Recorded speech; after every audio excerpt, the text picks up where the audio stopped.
République démocratique du Congo. Ngai Wabino, Samba Olonga, des pères et des mères, Nazaline Sengwakoye Babino, ébélé à travers République démocratique du Congo, ébélé à travers le monde pour na kolanda ba information en boka na biso lokola na mumesano. Merci mingi pour na fidélité et confiance au bozali kokoba kopesa biso ko eteto melaka bino.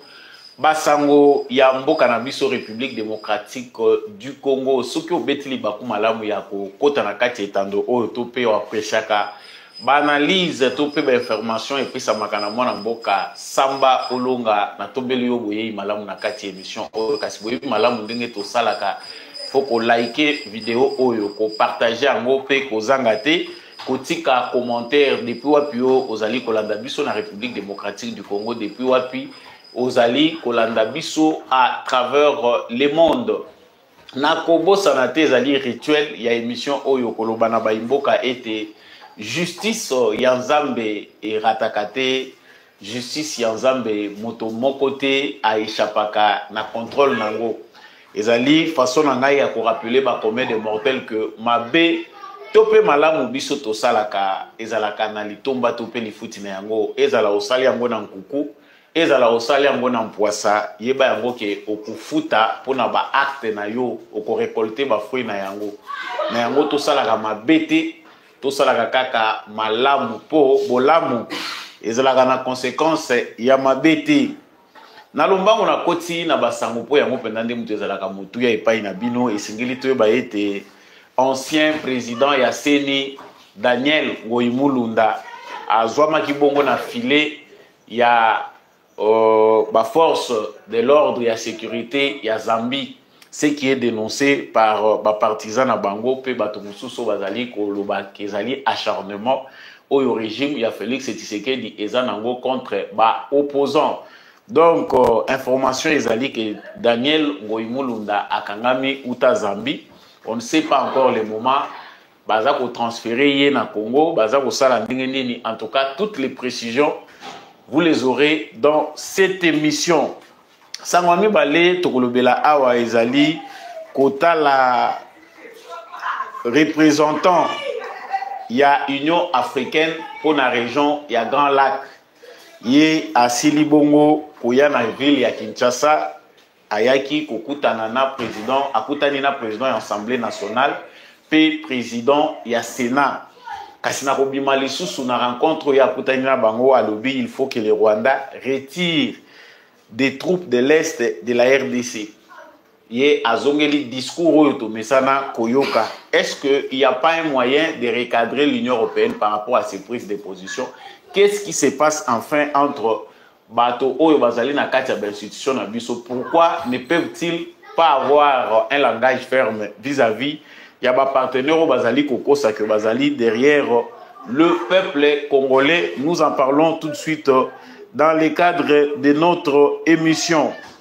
Na likambo etali émission na biso mokolo lelo to kosala appel sous tour na front pona kolobela mayezali koleka kuna. Qu'est-ce qui se passe à l'est de la République démocratique du Congo après ba bonne mauvaise nouvelle au tozwaki na ebandeli ya poso oyo? Qu'est-ce qui s'est passé? Armée azali ko se réorganiser ndenge nini? Pourquoi tozali ko cibler ba kombo ya batu?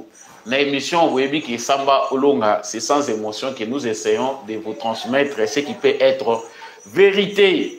Bongo pona kosuki sa tokolobela likambo etali procès tope Italie accusation oyo ya République démocratique du Congo contre Apple. Donc au ministre ya justice ya République démocratique du Congo ya documentaire en moto kotanga mukandana awa pour être RDC engagé qui avocat moko internationaux pour natina ya kolandela ba entreprise oyo bazali impliqué na achat topé na exploitation ya ba minéraux de manière frauduleuse. Minéraux ils ont kouta na makila ya ba congolais zali kouta na ba zone ya guerre ezali kokende ko enrichir ba société à téléphonie mobile. Apple azali ko dénoncer balobi ke bango ba c'est ça ba pekisa na ba fournisseur na bango kokende kosomba na RDC. Qu'est-ce qui va se passer? En tout cas nous y en parlons dans les cadres de cette émission. Merci mingi na bande konyon soyo Vous allez déjà pour rejoindre Bisso en direct de GCAM Télévision. Veuillez déjà partager les lives de cette émission. En tout cas, Bokabola, live et émission pour qu'il y ait un plus grand nombre. Déjà pour attendre Bisso, nous sommes en direct. Merci à vous qui nous rejoignez. Likez, partagez. Surtout, n'oubliez pas de vous abonner. Laissez-nous aussi un commentaire si vous pouvez.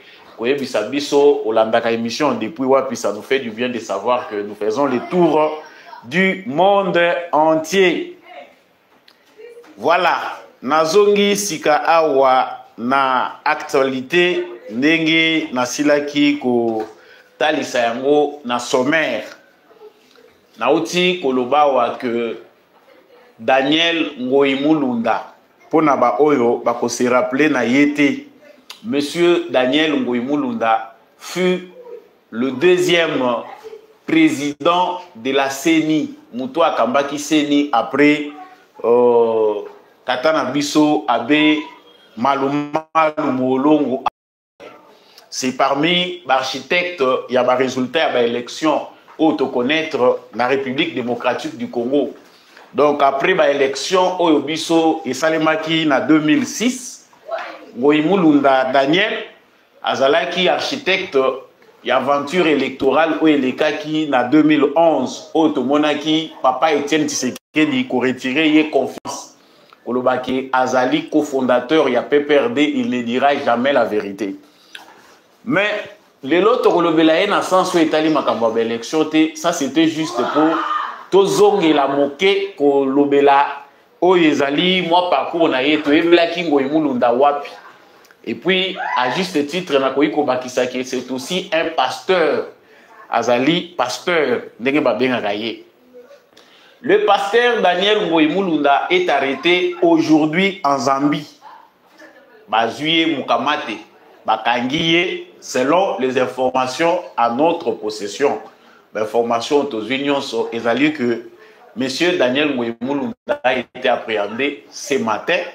Bakangiye, selon certains de ses proches, balobi direction immigration, service à immigration. Bamususu balobi bamemiye l'endroit moko oyo yebaniti. Mais pourquoi la question qu'on doit se poser? Parce que awa déjà na ba réseaux sociaux boyebi que lelo ba réseaux sociaux favorisent la rapidité à l'information. Les gens sont rapides à réagir des fois sans réfléchir. Déjà tous komona Batubele Bazali Koloba, Bamususu Balobi, cette arrestation est une arrestation de trop. Félix Tshisekedi veut s'attaquer à tous les opposants. Qu'est-ce que Daniel Ngoïmoulunda a fait? Le régime de Kinshasa veut en finir avec les Katangais. En tout cas, beaucoup de choses se disent dans la toile. Mais Bisso, vous voyez que awa to analyser makamlo lenge mokote Bisso to ngaka to kota na mozindo poto yeba. Likambo ezali nini? Qui a fait quoi? Pourquoi? Tout d'abord, nous devons savoir Daniel Ngoïmoulunda en Zambie. Pour ceux qui connaissent aussi la petite histoire, Daniel Ngoïmoulunda a été arrêté à Salaki une année en prison. Bologo ya Salaki, Ezajar ya Makamba nature, un peu comme ce qu'a fait Kikouni. Batope Boyebi Set Kikouni, Boyebi Gazana dossier, Azana Makala. Daniel Ngoïmoulunda Salaki, genre Toloba, précurseur. Il y a Makambo Baset Kikouni Bazar Hollanda.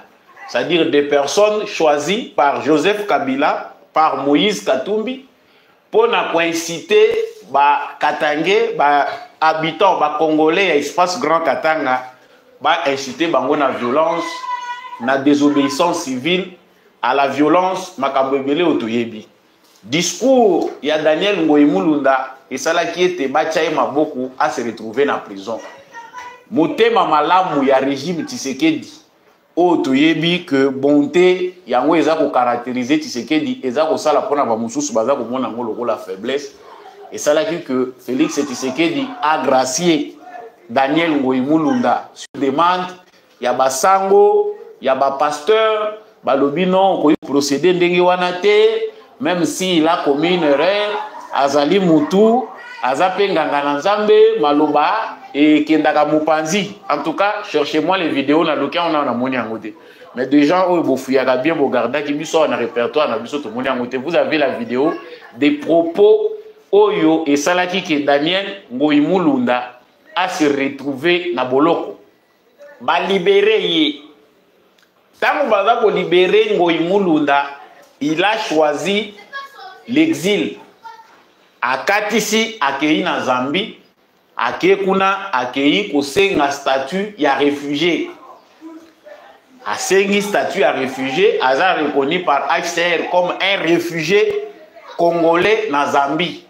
Lui, je pense que pour des raisons politiques, il n'était plus en sécurité en République démocratique du Congo. Voilà pourquoi il s'est réfugié na Zambie, juste à côté du Congo. Bandego bazana katanga bayebi comment ça se passe là-bas. Les Congolais, les Zambiens, des fois, c'est la famille.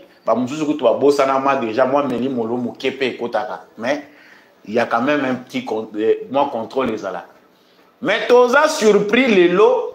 Toyoki ki mukamati bakangiye biso malobana biso banganga tolobaka kaka biso tozoloba tozoteya ba mususu bazwaka malobana biso lokola bato maboma loko lezo lega na kaka na mupepe tozoloba na biso kaka pour to se satisfaire ou bien pour toi encourager tu sais que dit non, nous disons des fois des choses qui arrivent. Tamu bazako kanga des dizaines de Congolais na Zambie sous prétexte que bazali participation dans le mouvement moko insurrectionnel, bazali ko s'organiser, baza recruter pour créer une rébellion ou l'insurrection populaire sur les territoires congolais à partir de Zambie. La bonne collaboration des services de sécurité du gouvernement congolais et zambien et sali que balokota bango lokola bambisi na kati ya filet baza ko benda bango lokola na ndobo. Processus wana eza molai, que ça soit ceux qui sont en Tanzanie, que ça soit bao baza na Zambie. Après to lo babiso monoko na biso etoboka des fois tozo ko bimisa ba makamususu. Ba mususu boko yoka ke na poto. Place azali aza ko tila makelele, boyoki ba boyeli ye mukanda aza ko zongawa. Ozoya ko kweya lokola mesh na kati ya soupe. Ba mususu na poto. Ba des fois ba mususu ba kebisi ba bazo yoka te. Je ne citerai pas les noms. Eza acharnement te. Mboka ba respectaka yango. Soki o préféré au vivre na yoto peut gagner vie na bosenzi, mais on ne joue pas avec la République. C'est dans ces processus-là que les Congolais belé, awa toza kolubawa, tout la mwisi ya zazabaloba na lingala, et ça na Congolais déjà bazo kima Zambie parce que ils font partie de ces réseaux-là. John Numbi a échappé belle. Et moi, si je peux entrer dans les détails, na koluba que sous complicité aussi, il y a quelques ba politicien na biso ya Congo lokola Katumbi bazalaka pe ou bien Kabila bazalaka pe na main noire na bango na ba service ya sécurité ya Zambie. C'est-à-dire na Zambie wana bato ba yebi pe ba coin ba couloir ba yebi ndenge nini ba kotelaka pe ndenge nini ba bima. Si John Numbi a échappé, on sait pourquoi il a échappé. Il y a des gens na service ya sécurité ya Zambie oyo baza pe na rapport na certains politiciens congolais yango a échappaki. Mais Ngoyi Mulunda aza parte. Comme d'autres Congolais, lui aussi aza ko faire partie d'une manière na écurie wana ya bato yo batie base na bango na Zambie balobi que makila il faut etanga lisusu na Katanga. Opposition oyo bango balingi basala contre Félix Tshisekedi. Ezali opposition ya ko déstabiliser Katanga. Vous imaginez? C'est-à-dire à partir ya Zambie pour installer ma base na biso, on verra comment il va diriger le Congo. Un peu comme Mouzitou, parce que lui au moins de l'eau, azo ça la meilleure culpa nae.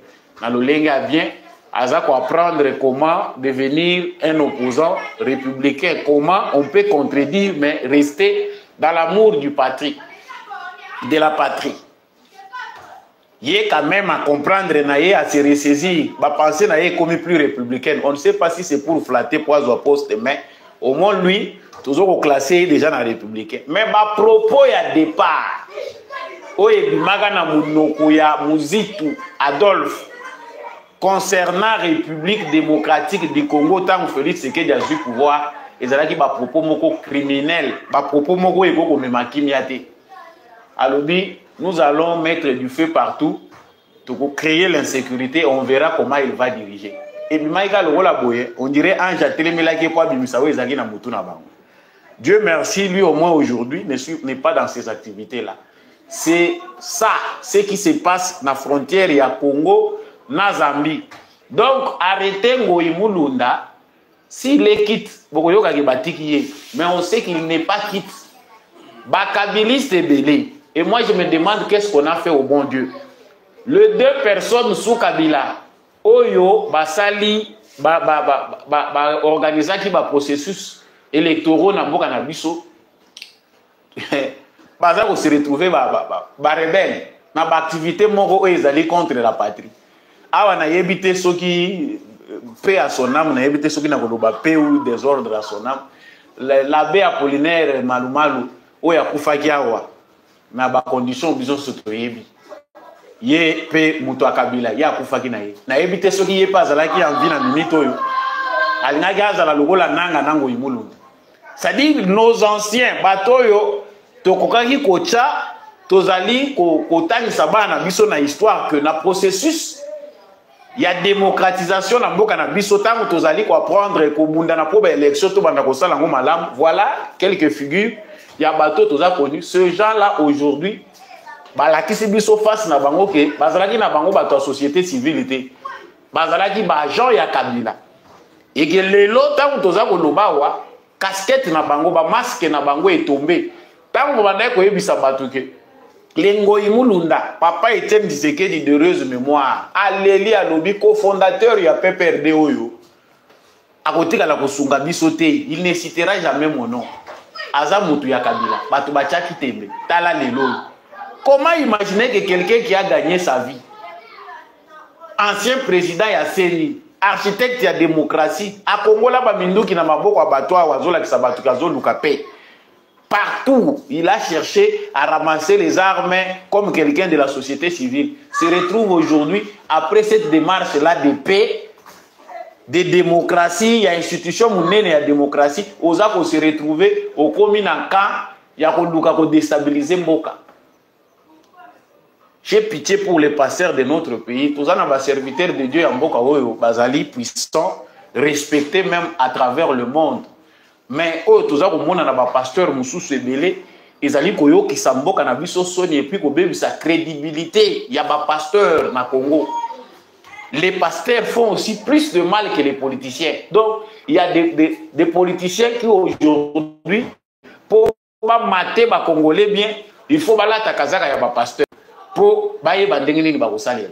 S'il vous plaît, mes chers frères Katangé, jeunes Katangé, ne vous laissez pas distraire par cette actualité. Oh, normalement, tu peux dramatiser. Ngoï Mulunda, c'est un citoyen. Pourquoi on l'arrête? Mais regardez maintenant ce qui se passe dans les réseaux sociaux. C'est un Katangé de plus. Ceci démontre que Félix Tshisekedi veut en finir avec tous les Katangés. Tous les leaders Katangés sont la cible de Félix Tshisekedi. Il veut en finir avec eux parce que Bangonde va opposer à eux. Ne soyons pas plus bêtes que ça. Vous allez lire, surtout pour la plupart, les journalistes Oyo, Bazako Lingakoye la biso, psychose wana, Bazaka Libanda Yamboka. En passant par Mouto Akoya Kamaladi Yandekoyo, Bazalaki Soki chroniqueur, Soki Yaneni Ayeko finir, Nenga finir wana. Mouto Amaladi Yandeke wana Naba Moussousou va rejoindre Bango Libanda Yamboka. Ce sont eux qui sont payés par des services de renseignement. Il y a des pays tiers, il y a des politiciens, il y a des gens qui ont fin du mois pour que manipuler nos frères du Katanga. Pour Katanga, nous avons un format Yakalat. Parce que comme la province est belée. Il faut aller dire que voilà, Tshisekedi veut neutraliser tous les généraux katangais, il veut neutraliser tous les politiciens katangais pour qu'il installe ses frères là-bas. Non, cher Katangé, la paix a un prix. Vous-même, vous êtes observateur, Boyebi, Nini Ezako Leganamboka Nabiso. Nanazako continue à chaque fois. Observons ce qui se passe au Kivu, na Grand Kivu.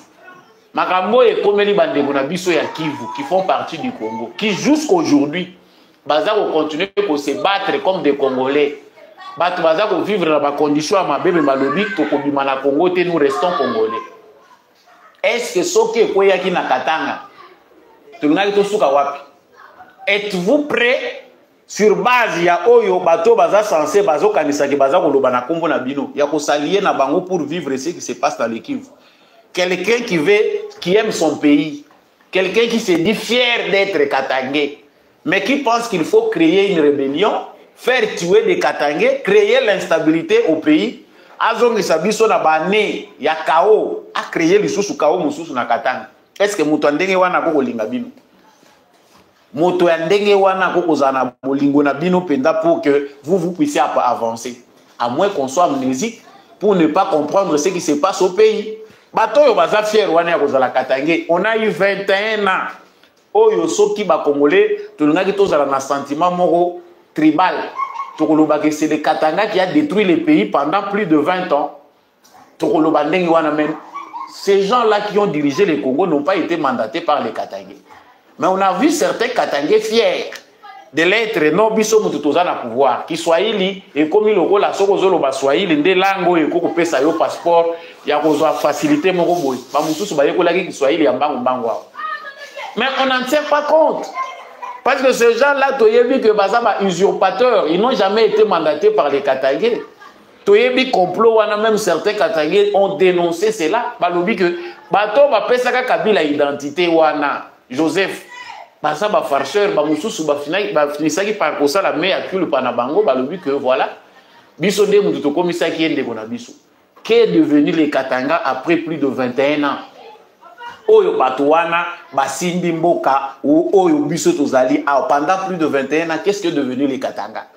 Il fallait qu'ils tous à la fierté, bon, peut-être qu'ils ont raison, ils ont construit chez eux. Qu'est-ce qu'ils ont fait du Katanga? Bah, minéré, nyonso, bazui, depuis Mouzé, ti, tote kamubutu na nkota vandi.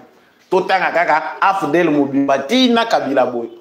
Qu'est-ce qu'ils ont fait de mieux? Oyo bango basali, oyo Katanga azo profiter nango lelo. Et ça soin de santé ya malonga, oyo biso patozolo si mususu toke ko se faire soigner na Katanga, ou nini ya malonga bino bokolandela bango.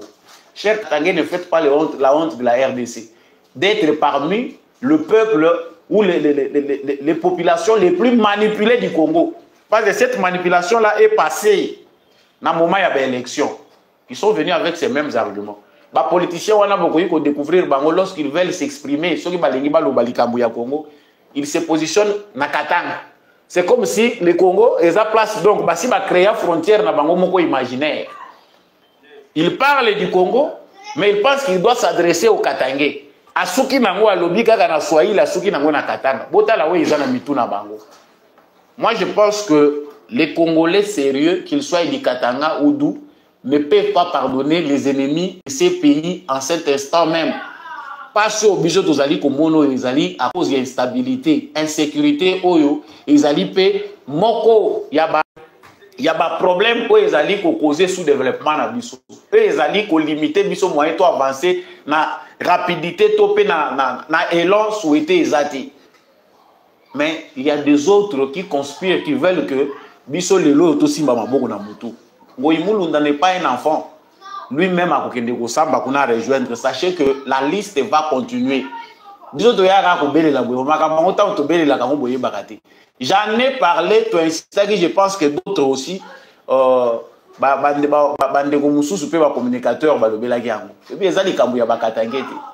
c'est quelqu'un qui agit en silence, hasard imprévisible.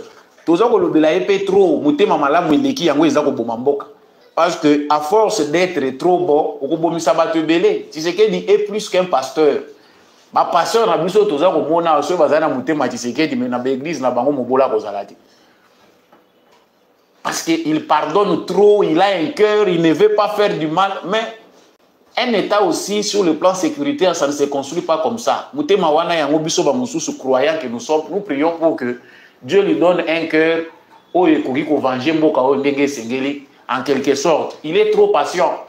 Bato mususu baza bato te tokeyi kokanga bango na bamboka bapa etoyi na bango kakao. Ba mususu il faut pas baleka na voie de justice.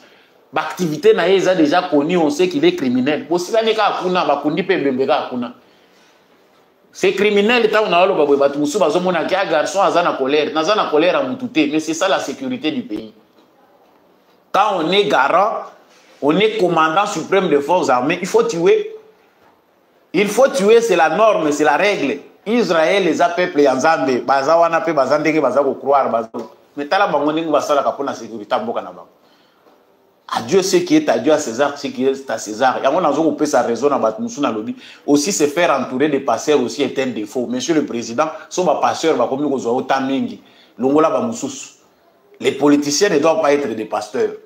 La logique est amis balé qui s'est mis. Oh yaza chargé à comme mabiso na voix ce qui a voix éternelle royaume des cieux. Oh yo kotoyo makamui e talise awa makamwa César na mukiliao. Ce que za kosenga que tozala na arme nucléaire, il faut tozala nango. Ça les pasteurs ne peuvent pas vous dire que non, nous aimons beaucoup ces pays, il ne faut pas taire. Na monde yo tozalelo na contexte ya mabele. Oyo tozali ko vivre pour être protégé. S'il faut avoir l'arme nucléaire, nous devons en avoir. C'est ça, logique, que Bisso s'opposer en quelque sorte à président Bisso. Il est trop patient et quelque part, patient soit comme exagéré, toujours bâti dans Nangote. Mais félicitations quand même dans le service de la sécurité. Je pense que collaboration dans le pays tiers, ce qui collaboration est étendue.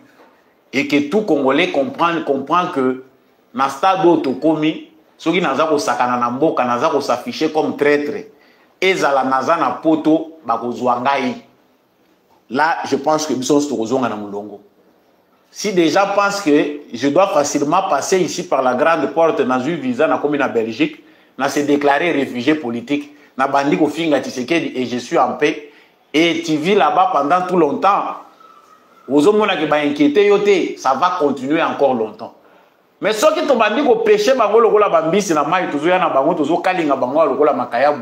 mentalité est aussi là. Il y a des gens qui pensent aujourd'hui, il y a cette catégorie-là des Congolais de mauvaise qualité, qui pensent que pour bien gagner sa vie, il faut trahir la patrie. Aux journalistes, aux moniques, non, ils ont foutu, ils ont la France, Belgique, réseau est à la fin du mois 7000 balles au monde. Okoyoka ka posa ya moyo yo biso tozaka nangwao moyo kolelaka a okoyoka posa nango okoyoka posa peke omona bandeko na yo olekata na matonge omela bière moko melaka wana na sa motema bayebi bango moko que ça fait mal quelque part. J'ai trahi pour le peu de sous que je gagne mon pays naza ko finga na ngati Tshisekedi qui est passager Tshisekedi a tout fingi ça ne changera rien dans ce qu'il est oko finga na yo ye parce que c'est comme ça quelque part norme ya bêtise auto ko bien la démocratie en quelque sorte. Dictature, tu as souhaité na forme mususu pour aider biso à avancer. Donc sur ce sujet, au Italie, ndeko Daniel Ngoyi Mulunda, les traîtres ne méritent pas Moana babenga pitié. Singezali, John Numbi soka tsa bimia sa longwe Zambia ke mboka mususu aza ngape munoko tokoloba maka mususu ayeba ke eza na esika ko bata malisusu te musala pende zo salema. Ça c'est l'information qu'on donne de manière indirecte. Bato bazo kanisa qu'ils vivront longtemps en exil en trahissant le Congo. Boye bakango ke musala zo salema. On peut passer à un autre sujet. Sangwa mimbale tokolobela wa ezali likambo ya l'Union européenne a biso. Les institutions de la République démocratique du Congo ont fonctionné dans Batu Oyo. C'est comme si baza fond ou bien baza kozanga bamo ya kozongisa bato baza koya ko se moquer na biso sur notre sol Mandela. Les représentants de l'Union européenne pour la région il y a Grand Lac. Aye comme on a M. Johan Borgstan. Aye lobby akutanina Kamere Vital, président de l'Assemblée nationale, akutanina Samalukonde, président du Sénat. À sa sortie, ba propos na yengai ezo kopesa e bakisela ngande kanda parce que azoya na contexte moko ba congolais baza ko luka bayeba issu pena na makambo sur le plan diplomatique ezanini.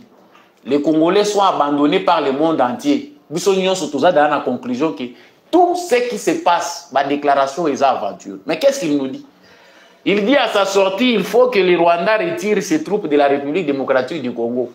Et qu'en échange aussi, il faut que le Congo neutralise les FDLR, puisse cesser sa collaboration avec les FDLR.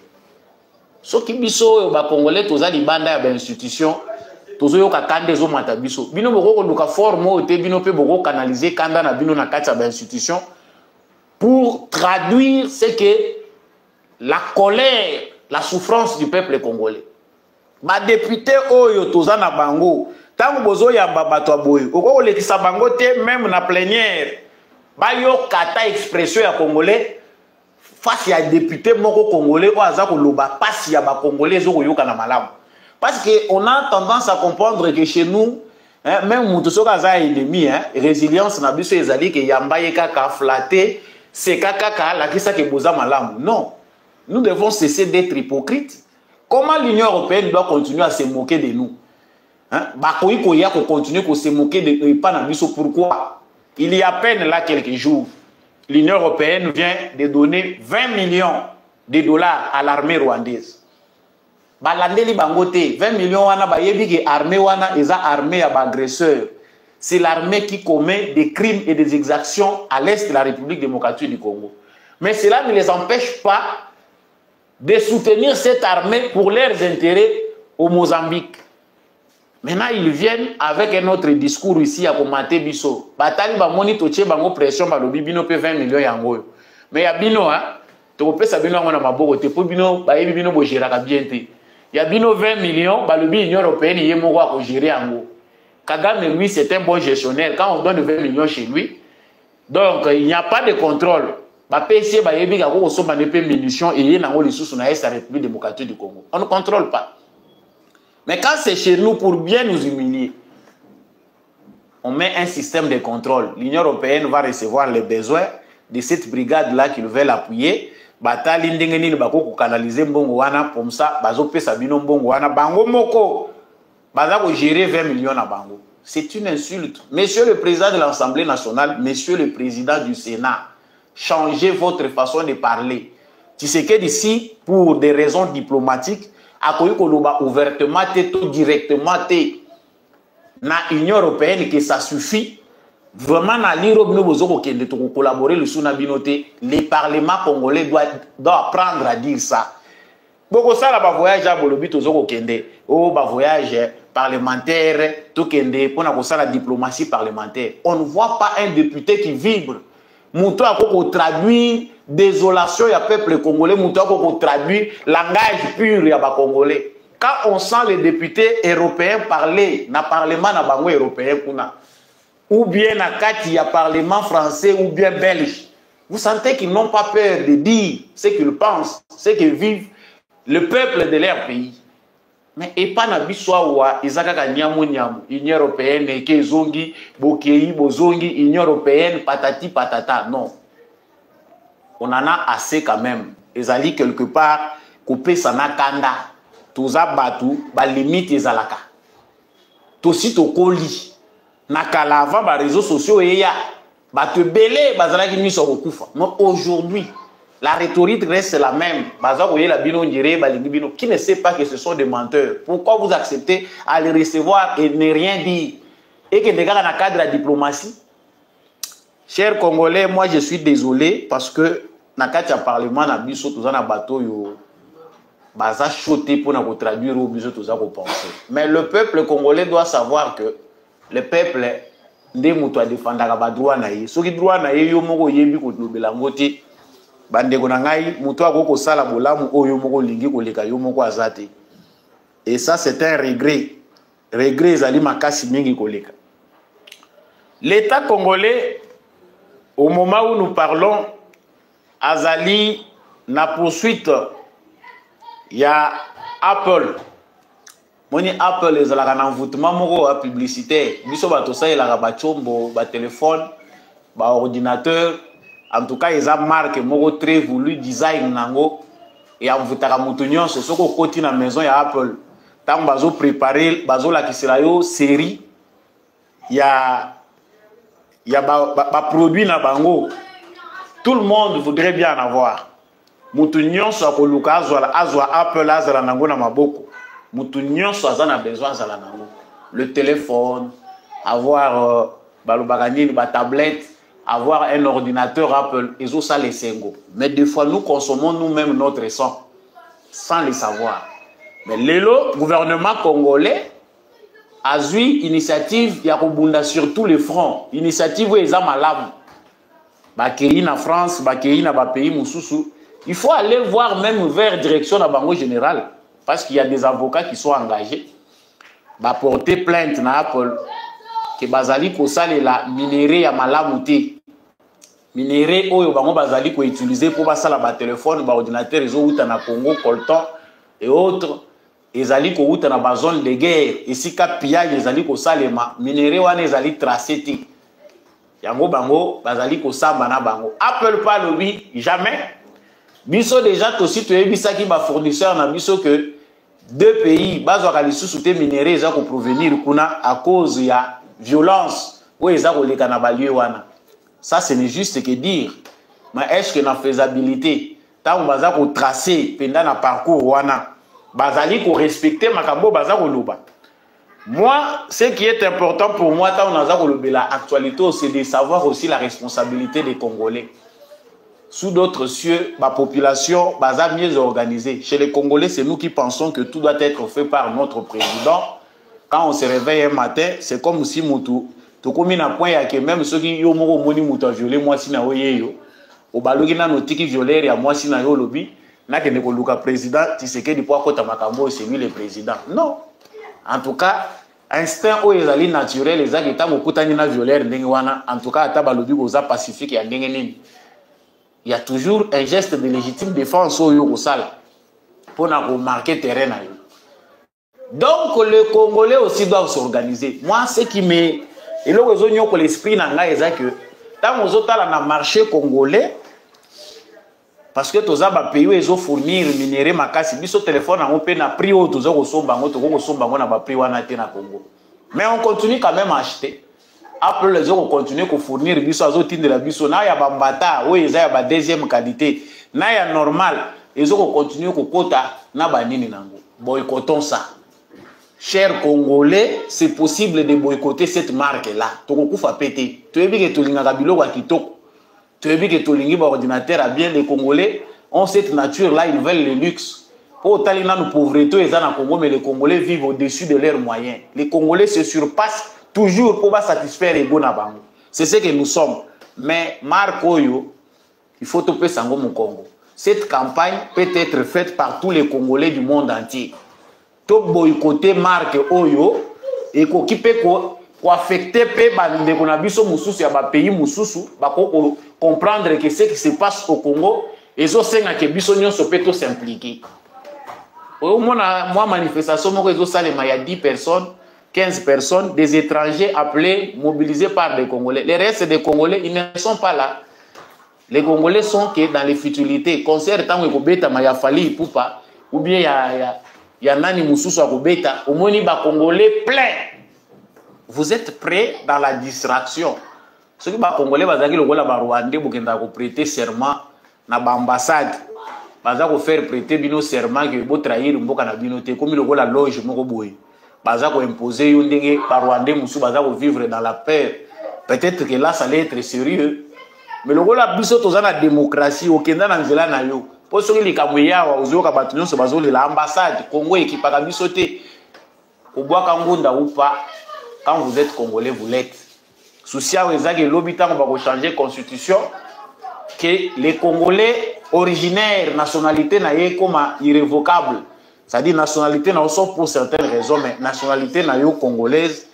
Et ça la obotami les bandes sont des parents congolais, des pères et des mères, nationalité n'a mais activez-vous, boycottez ces marques, faites la mobilisation, chers Congolais, voilà le plus important. Naza ko suki sa pona ko kende na makambo eza ko leka na front parce que ça peut préoccupation na bino. Ba message eleki mingi. Ba préoccupation eza trop. Na makambo eza ko leka na front, ba sali sikoyo nini, ba lembisi biso, Tshisekedi a sali boy. Malgré on s'époumonne pour vous présenter quand même les analyses qui éclairer biso, tous à moi, brin à lumière. Ma question est à et les qui a bitumbango ba kubunda mu colonie bitumba za la facilité bitumba ba se préparaka ezala makamusu toza ko loba poto se conformer moi réconfort mais tant vous êtes réaliste il faut que ça n'a pas commencé aujourd'hui c'est quoi la réalité, ça va finir comment. Nafro, Lelo, il y a une forte mobilisation de l'armée congolaise qui se repositionne. Tokoki kobanda kocha batu bisapité. Nazu sujet oyo pona zongela kaka élément moko ezoleka na ba médias ebele. Donc plusieurs médias tant tozolanda koyoka que général tel pour biso tant to perdaka kaka to luka ba bouc émissaire. Pendant 2 semaines, je le disais, lorsque l'armée congolaise a fait des progrès, to bomi ba Rwandais ebele, batu musu ba beta ekutu kara on dirait ba yokite ozolala no bien, mais ozolo belangoti. Nasina alertaki. Tant que tu perdre, il y a un combat à bandi. Oh, général Kabundi, j'insiste parce qu'on parle de ce général-là. Mieux vaut chercher les informations que d'être manipulé. Moi, je Rwandais peut basi ba yeba biso. Tu as la agité jusqu'à tel point qu'on ne cherche même pas l'information. Balongola général Kabundi, Kabundi wana un Rwandais, balongola ye. Le Kabundi là, à Lubero, c'est lui qui a dirigé les opérations pendant 2 semaines. Oyo et ça l'a dit que Babomi, Rwandais, tout ce qui s'est passé là, il était là. Les problèmes, ils allaient même sur le terrain. Après 2 semaines, il y a Bitumba Yamakasi, Bazala qui obligé de renfort pour consolider ma position à Bango. Les problèmes logistiques au Congo, ils ont un acheminement de matériel pour éviter stratégiquement qu'est-ce qui se prépare pour que dans l'avenir, tout pallier problème. Même nos ministres de défense, les problèmes, il y a cheminement, Banzela, Ezate, tout ce qu'ils disent là. Le temps que ça prend pour nous ravitailler, les militaires, na position stratégique, ça donne la force à l'ennemi. Les Rwandais vont subir des pertes mingi, vont s'organiser, ils ont reçu des renforts. Renforts na bango, les militaires en nombre, paix en armement. En armement, ils ont lourd. Il fallait que les militaires se sacrifier pour que les gens non. Repli tactique et zalakaka.